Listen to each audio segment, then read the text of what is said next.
You want more green? I'll give you more green. Stick around.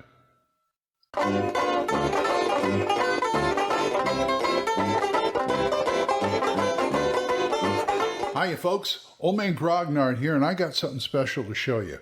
This is again for the Midderlands, and what it is the first 5 issues of the Midderzine, which is the Midderlands fanzine by Monkeyblood Design. And let's take a look at the inside, shall we?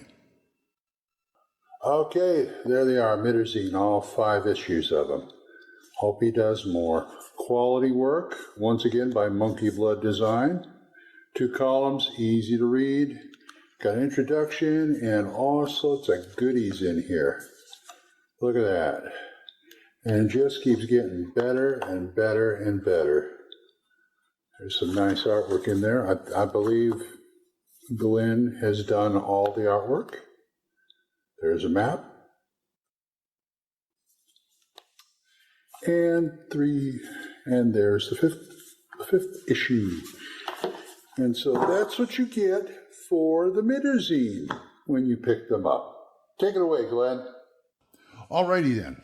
So these were published in 2019 and 2020 and they're edited by Glenn Seal. He did all the artwork too. And they're just a lot of fun. Adds more to your Midderlands game. Adds more to any game. Because this is for pretty much any game, but it's geared towards the Midderlands. If you want that little kind of green, weird type of stuff for your game, I can go ahead and add it. That'd be no problem. They're a lot of fun. Like I said, I've got 5 issues here. He hasn't published the 6th yet, but he's working on it. So there's that.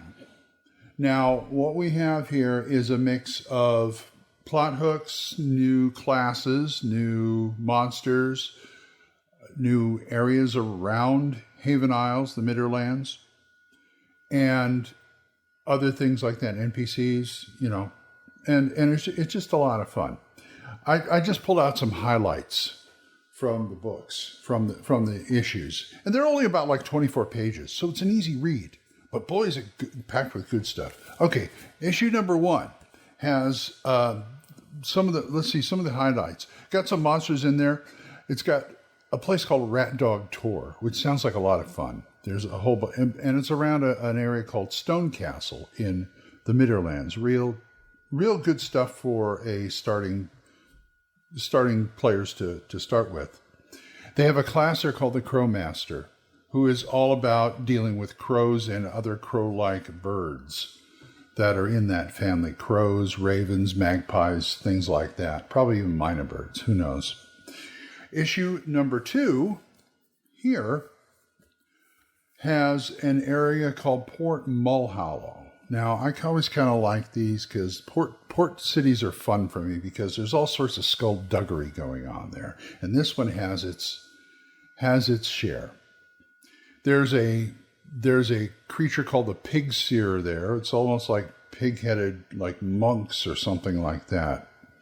And the class here is the Woad Rager, which is kind of this, and I think the next issue a little bit delves into the area of Scotland, which is Scotland in the Midderlands, and I just love it. There's a whole bunch of stuff there that's really nice. They've got some neat spells and things like that. The Woad Rager is a guy who basically dresses up in a kilt and nothing else, maybe some boots, and paints his face with woad or colors and stuff, and they magically help him in fighting and things like that. And I think he can cast a few spells off of them. It's on if it's either painted on his body. If it's painted on his body, he can cast it pretty much. Okay, issue 3, right here. Okay, there's an area called Six Oaks, which is really nice. It's a nice wooded area that has some of its, and all these have little secrets too. Okay. And they have some fun spells in here, but they have a class in here that I really want to try called the Phantom Piper. And it's almost like a bagpiper who is like, he's associated with what they call the other side, which is like, I guess, other side of death and things like that. And, he's got a few he's got a few drawbacks, like, you got to be careful and stuff. But he plays the pipes. That's how he casts spells. He plays the pipes. And to me, this is like a Scottish version of what I think a bard should be. And because they have a list there of spells that are equivalent spells in whatever game system you're using. Swords of Wizardry, Labyrinth Lord, old school essentials, things like that. And what they do here, let me read you some of these. I think I can do it without my glasses here. Like they have Piper spell list.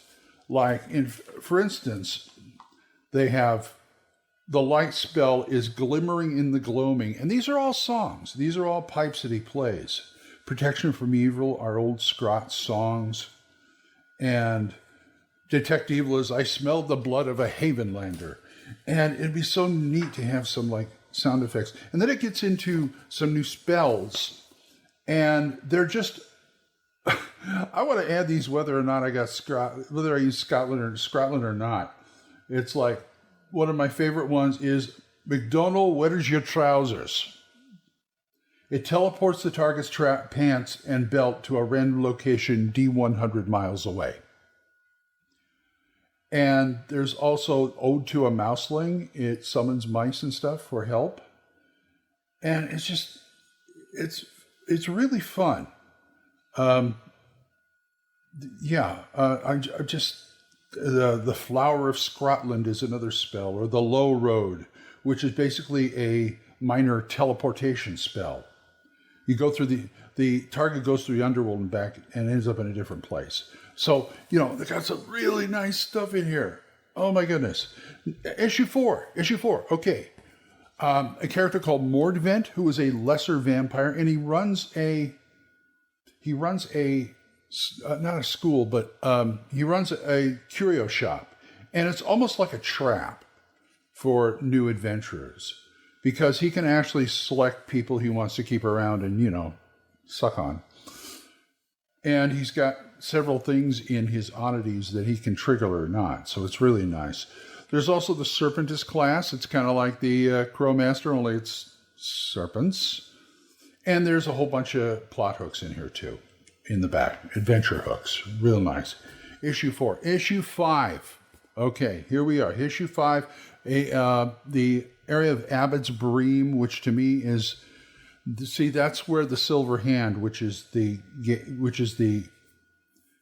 campaign world's kind of, that's their thief, assassin. That's their underworld. Their underworld association. That's their headquarters, Abbott's Bream. And so they pretty much run the town. And also for a class in here, they give you immortals from Highlander. Yeah, Highlander immortals. But it's almost like a more sensible immortals because a lot of them got together, most of them got together to say, oh, this thing that can only be just one is kind of stupid and kind of, it's stressing us out. So let's just call a truce.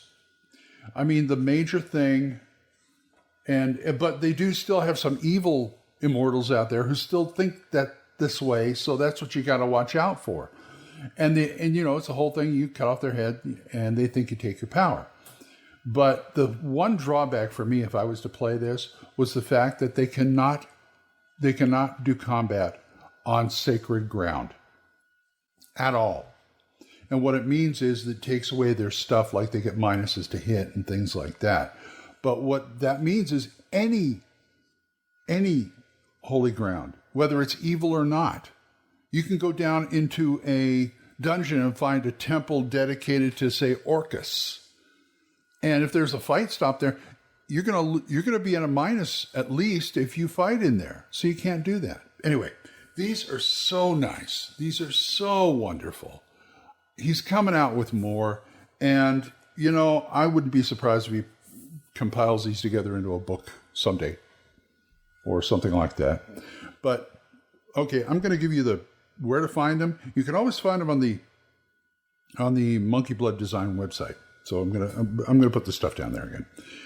But if you want to just get the PDFs, DriveThru RPG, they got them for $3.94 a piece. Print copies, go see Monkeyblood Design. I think they average. I can't remember what they average for, but they're cheap. You know, they're in pounds too, so I didn't bother to convert them. Each one's a little, different prices on them. But anyway, Midderzine issue 1 through 5. Go get these guys. They're really nice. And like, subscribe, and ding on the bell if you can. That would be nice. Anyway, okay, folks. Until I see you next time. Bye bye.